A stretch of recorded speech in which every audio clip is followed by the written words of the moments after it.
दोस्तों, अगर मैं आपसे पूछूं कि हमारी इस खूबसूरत दुनिया का एंड किस तरह से हो सकता है, तो आप सबके जो जवाब होंगे वो बिल्कुल मुख्तलिफ होंगे। कोई इस बात को अपनी रिलीजियस बुक से लिंक करेगा, कोई कहेगा कि न्यूक्लियर अटैक से, कोई कहेगा कि किसी नेचुरल डिज़ास्टर से, और कोई कहेगा कि एलियन इन्वेजन से। और कुछ साल पहले तक तो लोग ये भी कहते थे कि ये दुनिया कोरोना वायरस जैसे किसी एक पैंडमिक से भी ख़त्म हो सकती है। मगर दोस्तों, इन सब बड़ी प्रॉब्लम्स के अलावा भी एक छोटी सी प्रॉब्लम है जिससे ये दुनिया आसानी से रुक सकती है, या मान लें कि ख़त्म हो सकती है। एक ऐसी कमोडिटी, एक ऐसा मटेरियल है जो अगर इस दुनिया से गायब हो जाए तो पूरी दुनिया एकदम से रुक सी जाएगी। दुनिया में कोई ऐसी इंडस्ट्री नहीं है जो इस मटेरियल को इस्तेमाल ना करती हो, इस पर डिपेंडेंट ना हो, और वो मटेरियल ख़त्म होना बहुत ही आसान भी है। जी हाँ, बहुत आसान। दोस्तों, शायद आप लोग सोच रहे होंगे कि मैं ऑयल की बात कर रहा हूँ, लेकिन नहीं। आप लोगों ने टाइटल और थंबनेल में देख ही लिया होगा कि ये वीडियो रबर के बारे में है।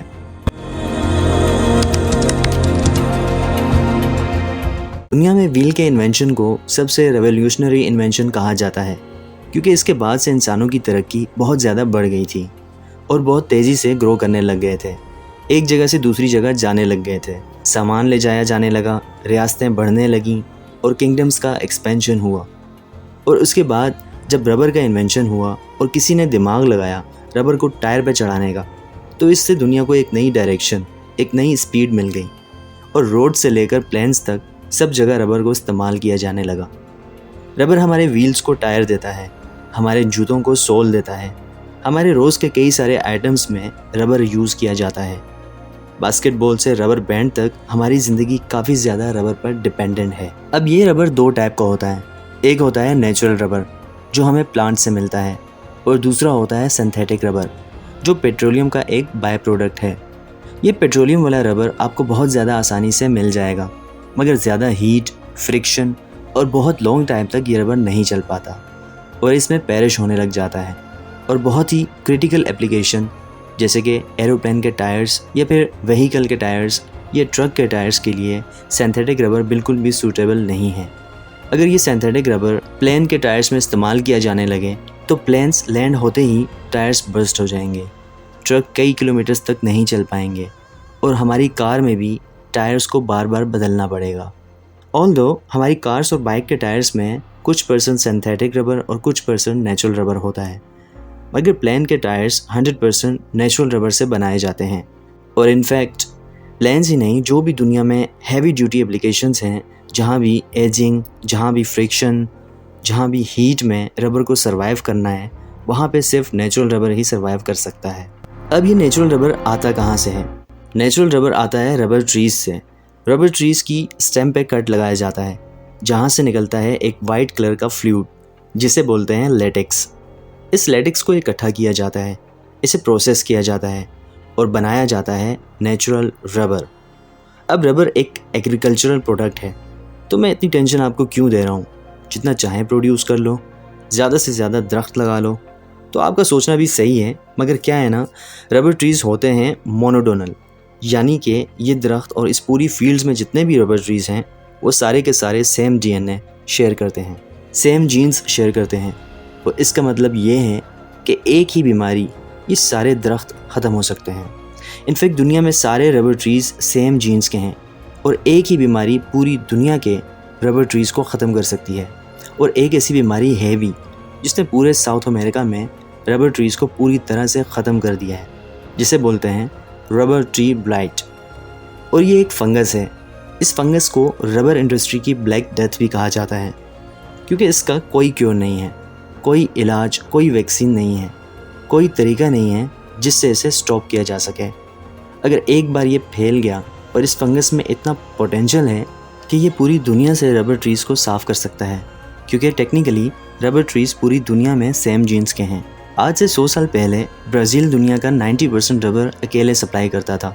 बड़े बड़े ऑटोमोबाइल मेकर्स जैसे कि फोर्ड ने यहाँ पर बड़ी फील्ड्स खरीद रखी थी, अपने रबर प्लांटेशन कर रखे थे, ताकि वो ऑटोमोबाइल्स के लिए टायर्स खुद ही बना सकें। मगर 1930 में पहली बार रबर ब्लाइट नाम का ये फंगस डिटेक्ट हुआ, और इससे पहले कि इसका कोई इलाज ढूंढ पाते, ये इतना तेज़ी से फैला कि पूरे साउथ अमेरिका के सारे रबर ट्रीज़ को अकेले ही ख़त्म कर दिया। और आज कंडीशन ये है कि ब्राज़ील पूरी दुनिया का 0.001% रबर सप्लाई करता है, कहाँ 90% और कहाँ 0.001%। तो फिर रबर अब कहाँ से आता है?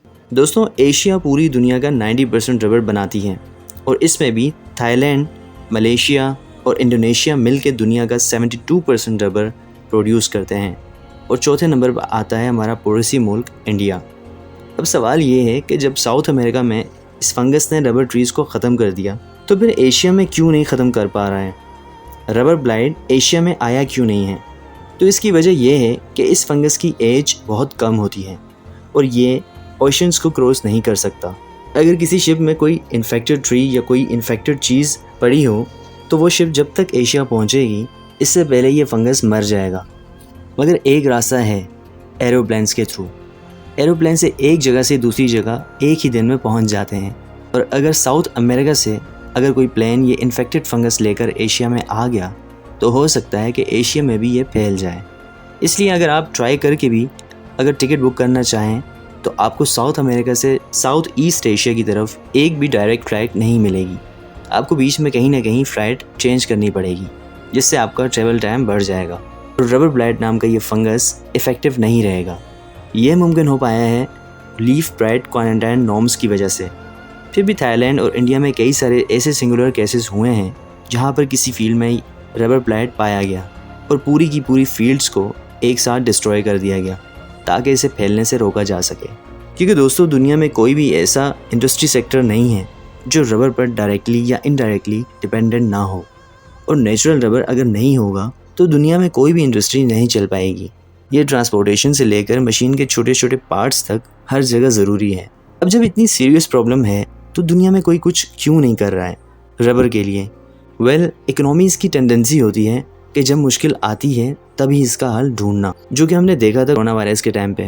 पहली वेव आगे चली गई, लोगों को ऑक्सीजन की ज़रूरत पड़ी, मगर फिर भी कोई एक्शन नहीं लिया गया। और जब दूसरी वेव आई, हॉस्पिटल्स जागे और तब एडमिनिस्ट्रेशन ने ऑक्सीजन प्लांट्स लगवाना शुरू किए। इस मैनेजमेंट कॉन्सेप्ट को कहते हैं आग लगने पर कुआं खोदना। नेचुरल रबर की पूरी दुनिया को ज़रूरत है, पूरी दुनिया के लिए बहुत इंपॉर्टेंट है, मगर फिर भी पिछले कुछ सालों से नेचुरल रबर के इंटरनेशनल प्राइस बहुत तेज़ी से गिर रहे हैं, जिसकी वजह से कई सारे फार्मर्स इसको उगाना नहीं चाहते। जिनकी फील्ड्स हैं उन्होंने इसको छोड़कर कुछ और उगाना शुरू कर दिया है, ये अपनी फील्ड्स बेच दी। मगर सवाल ये है कि जब नेचुरल रबर इतना ख़तरे में है और दुनिया के लिए बहुत ज़रूरी भी है, तो इसके प्राइसेस नीचे क्यों गिर रहे हैं? क्योंकि रबर ट्रेड होता है इंटरनेशनल मार्केट पर एक कमोडिटी की तरह, और ट्रेडर्स का गेम तो आप जानते ही हैं, कभी ऊपर तो कभी नीचे प्राइसेस को मैनिपुलेट करते रहते हैं। मगर फिर भी कुछ लोग हैं जो तलाश कर रहे हैं इसके मुतबादिल की, इसके अल्टरनेटिव की। अगर रबर ख़त्म हो जाए हमारी दुनिया से, इनमें सबसे ऊपर आती हैं टायर इंडस्ट्री। बड़े बड़े इंडस्ट्रियल टायर मेकर्स जैसे कि कॉन्टिनेंटल, ब्रिजस्टोन वगैरह ने कई सारे रुपए खर्च किए हैं रिसर्च एंड डेवलपमेंट में, मगर कोई ऐसा प्लांट तलाश करने के लिए जो रबर ट्री का सब्स्टिट्यूट हो और जिससे हम लेटेक्स बना सकें, जिससे हम रबर बना सकें। मगर फिर भी ये बहुत इनिशियल स्टेजेस पे है और इस पे कोई बहुत ज़्यादा इन्वेस्टमेंट नहीं हो रही है। एक तरीका निकाला गया है डेंडेलियन नाम के फूल से लेटेक्स बनाने का, जिसकी जड़ों में लेटेक्स पाया जाता है और इससे हम रबर बना सकते हैं। मगर इसको लार्ज स्केल पे इम्प्लीमेंट करना, इसको उगाना, इसकी कल्टीवेशन के मेथड्स को डेवलप करना, ज़्यादा कुछ अभी तक दुनिया में कहीं हुआ नहीं है।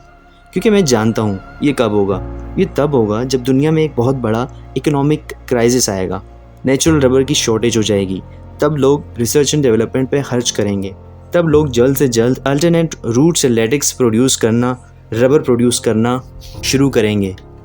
इकोनॉमिक क्राइसिस तबाही तो बहुत मचाते हैं, लेकिन इनमें बहुत ताकत होती है पूरी दुनिया को पलट के रख देने की। दोस्तों, उम्मीद है ये वीडियो आपको पसंद आई होगी।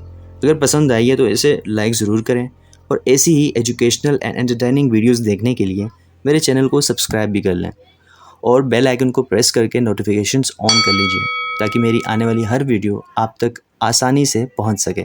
अल्लाह हाफ़िज़।